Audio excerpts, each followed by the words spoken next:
And damn, it's selfish, isn't it? Oh, you. You're sure a bunch of selfish people. Now, don't laugh at that. I'm serious. You just spent 5 hours with us today on a work day, just working on yourselves. That's pretty damn selfish of you. Congratulations. Now, here's the dictionary's definition. The dictionary's definition of selfish. Selfish. Being concerned chiefly with one's own personal profit and pleasure at the expense or disregard of others. Now, I'm good with the first part of that. Concerned chiefly with one's own personal profit and pleasure. That's selfish. But the second half of that definition, at the expense or disregard of others, bullshit. That's not selfish. Being truly selfish does not inherently exclude someone else's gain. Quite the opposite, I believe. True selfishness serves ourselves and others. It's a win-win. It's where the I meets the we.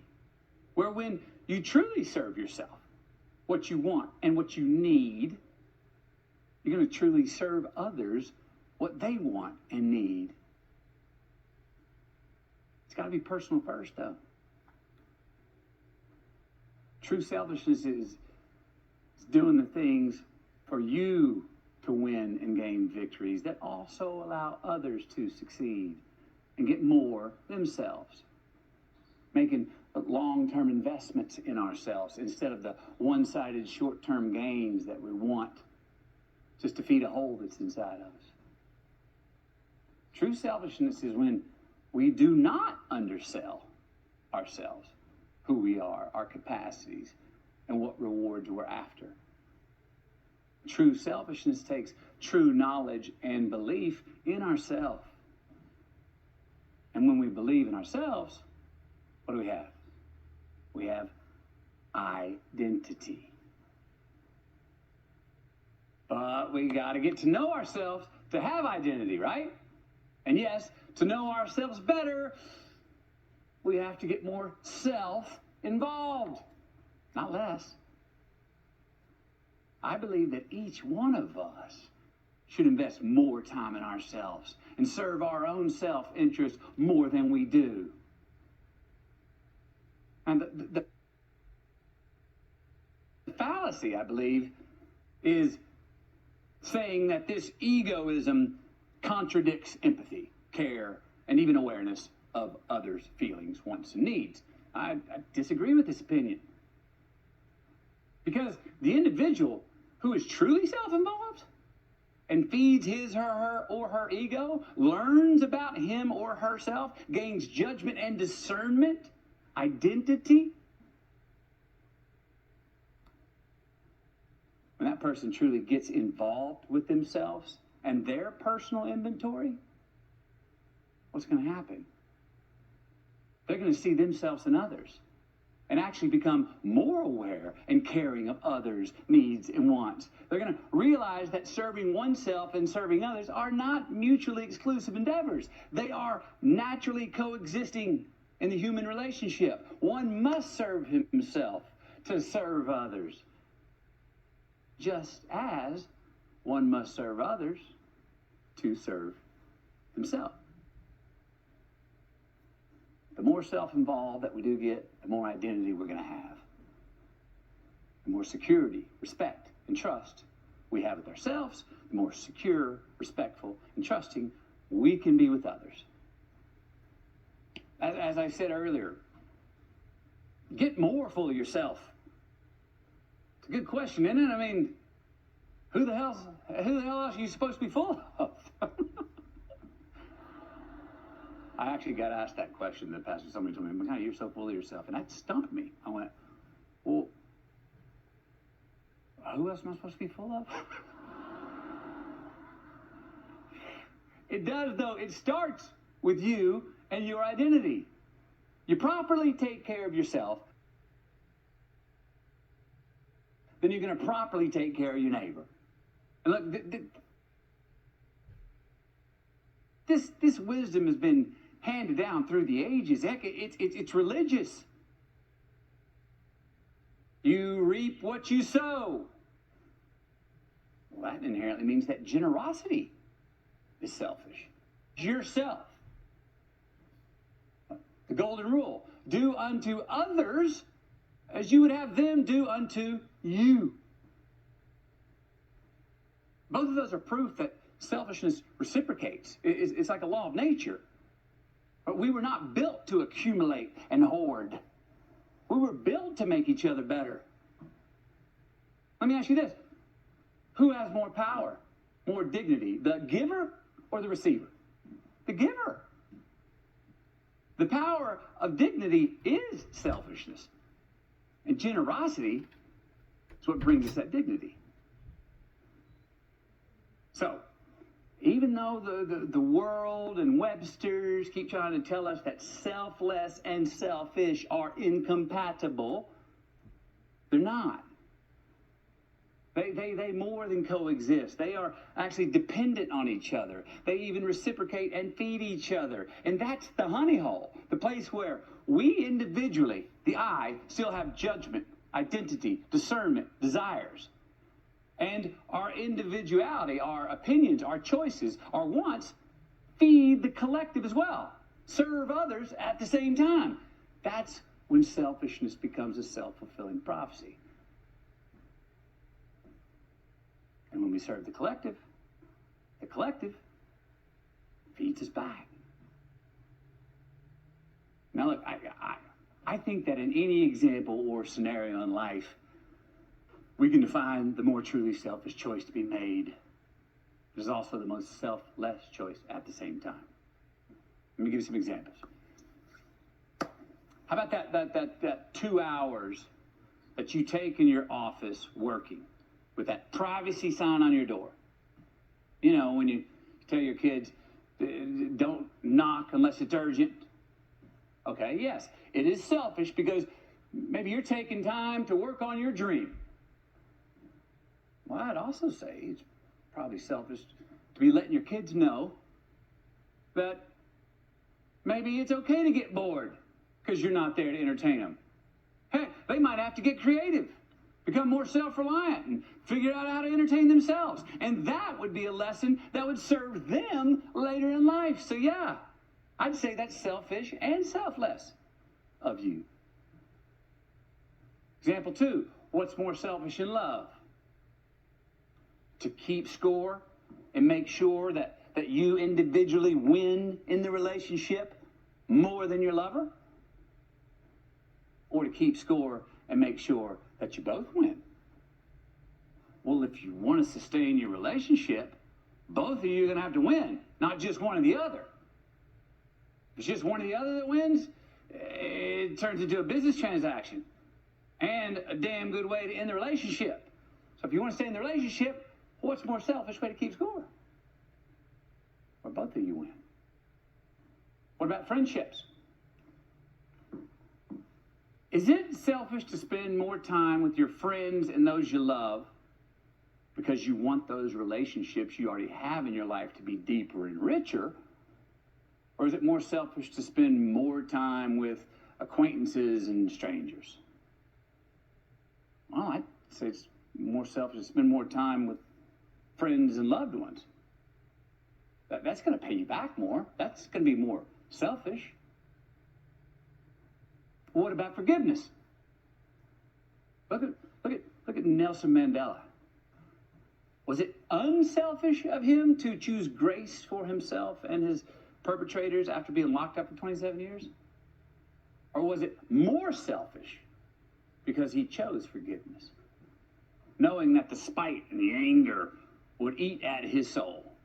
It would not serve him or those who prosecuted him. He chose forgiveness. He chose grace. Wasn't that the more selfish choice? Would it be selfish to spend 2 hours a week working on yourself? Maybe to take time with a hobby, even though it may be a hobby that you do alone. I don't know, maybe you start journaling, take a few walks or drives with yourself, reservation for one. And your friends, they might be like, hey, where the hell you been, bud? Well, that time you're now spending on yourself, working to evolve instead of revolve, is not only serving you, it's serving your true friends who want what's best for you. And you might even inspire them to grow with you. So, what's more selfish? You're here because you want more for yourself. Everything that we've talked about, everything that you're seeking can and will serve yourself if you activate it in your life.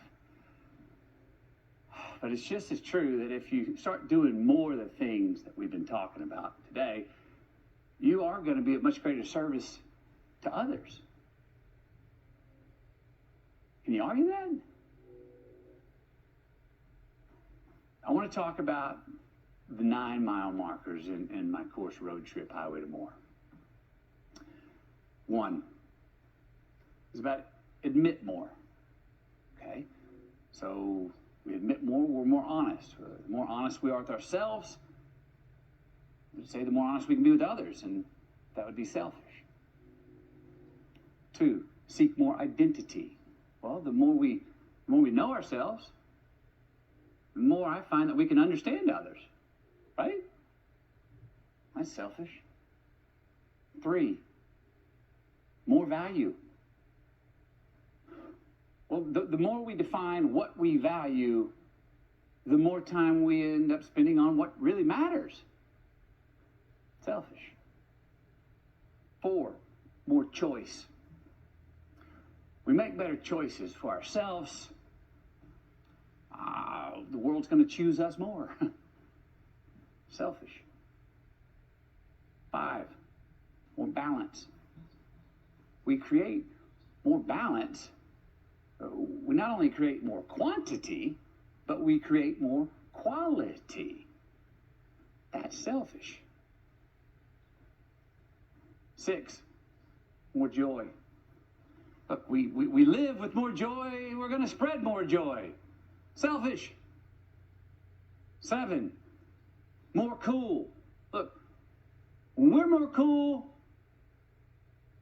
yeah, if we're each and all more cool, we're going to have more nerds in the world and less dorks. You'll know, I break that down in the course. You'll know what it means further. Big fan of nerds. And yes, that's selfish. 8, more love. We love ourselves more. We got a whole lot more love to give. That's damn selfish.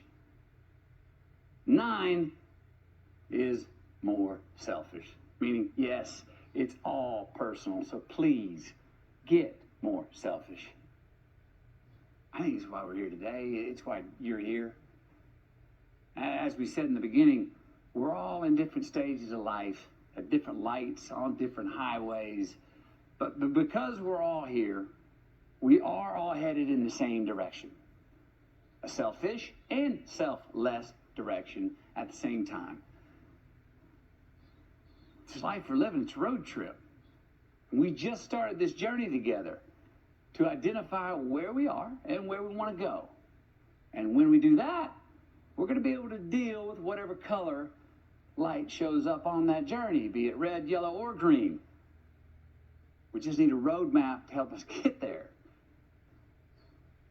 Well, I truly believe that Road Trip, Highway to More, is that roadmap. And as has been said before, and I'm going to say it again, for those of you who cannot make it on the road trip or just choose not to, take what you learned today and just pick out something you can commit to implementing in your life. It's going to work if you choose to do the work. For those of you who do choose to take this road trip with me, I want to be right there, riding shotgun next to you, trying to keep you headed in the right direction, helping you make some better turns, steering you away from some potholes and traffic jams. And it's going to be a damn good time. And wherever we are, each of us, whatever gaps we need to close, and however wide they may be, everybody just make sure to give yourself some credit. Said it in the opening. You're here. You're putting out the effort. You're trying. You made a choice. Where you are right now is a solid step in the right direction. Trust that. Believe that. And know that you chose it. That was damn selfish of you.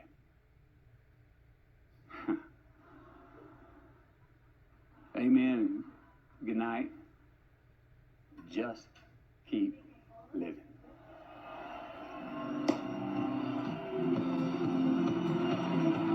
All right, everyone. It has been a beautiful and incredible day. We've got our amazing team that has made this incredible event possible joining us here on stage. And we want to finish by saying thank you so much. Thank you for your willingness, your dedication to shift your plans, to change your schedules, to be here with us live and make history. Again, this was the first ever live event that Mathew McConaughey has ever hosted, and you, my friend, were a part of it. A couple final announcements. Our VIPs, we're going to get started in 15 minutes from this moment. We're going to have Dean, we're going to have Matthew, we're going to have Trent, and we're going to have Marie joining us, so we can't wait to see you there. You don't have to go anywhere, stay put. And for everyone else, we hope to see you in Road Trip. Again, today, the art of living really cracked a door open to what's possible for us in our lives. And this course is the roadmap. It's the how. It's the playbook for really reaching this level of more. And we'd love to see you in there. And as Matthew just said, it works if you show up and do the work. So we'd love to have you there. We'd love to be on this road trip with you. We'd love to be riding shotgun on this trip of life alongside you guys. So let's finish today with those 3 special words that